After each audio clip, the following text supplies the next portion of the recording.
अरे बापू, माझी जागा घेतेस का रे? विकायची आहे ना. अबे पण तू जागा कायला विकतेस? मागच्याच वर्षी घर विकलास, आता जागा विकतो म्हणतेस. आपल्याकडे का ठेवतेस बे तू? आणि एवढी कोणती अडचण मचली बे तुला? अरे भाऊ, मागच्या वर्षी नाही का करोडपती बनायचे स्वप्न पाहिलं. ड्रीम 11 येती तेती मस्त पैसा लावलो. प्रोबो गिबो मस्त खेळायला लागलो. ऑनलाईन बुक्की बिक्की IPL वर पैसे लावायला लागलो. थोडशाक दिवस येवायला लागले म्हणा पैसे, पण नाही का जावायला लागले तर पक्केच चालले गेले. भलतीच मला हाव चढली होती. का करते? एक दिवस एक्क्या दिवशी 1 लाख रुपये हारून गेलो रे बापू. मला एवढ्यान तुझा कौतुक लागत आहे का? एवढ्या इमानदारीने तू सांगत आहेस बेट्या हरामखोरा. तुला सांगताना लाजशरम लागत नसे का बे? अबे तुला मागच्याच वर्षी सांगलो का थोडशीक नाही का पेऊन टाकला ते परवडली. पेशीलच कितीक बे? 200ची नाही 300ची. जास्त आग बुकत पेशील तर 500ची पेशील, त्याच्यावर तर पेशील का? पण जुव्यामध्ये एका दिवशी तू 2 लाख रुपये हारू शकते, समजलास का? अबे भाऊ, पण मला अक्कलच नाही आली ना बे.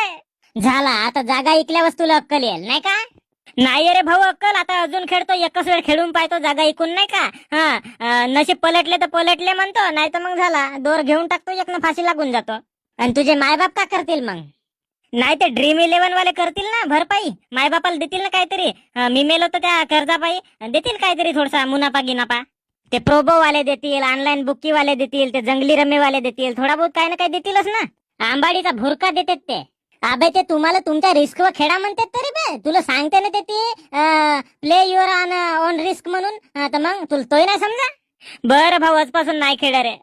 अबे तू खेळणं फाशी लागून मरणं मला का सांगतेस? एकच वेळ सांगलो मी, आता तू पाहत बस.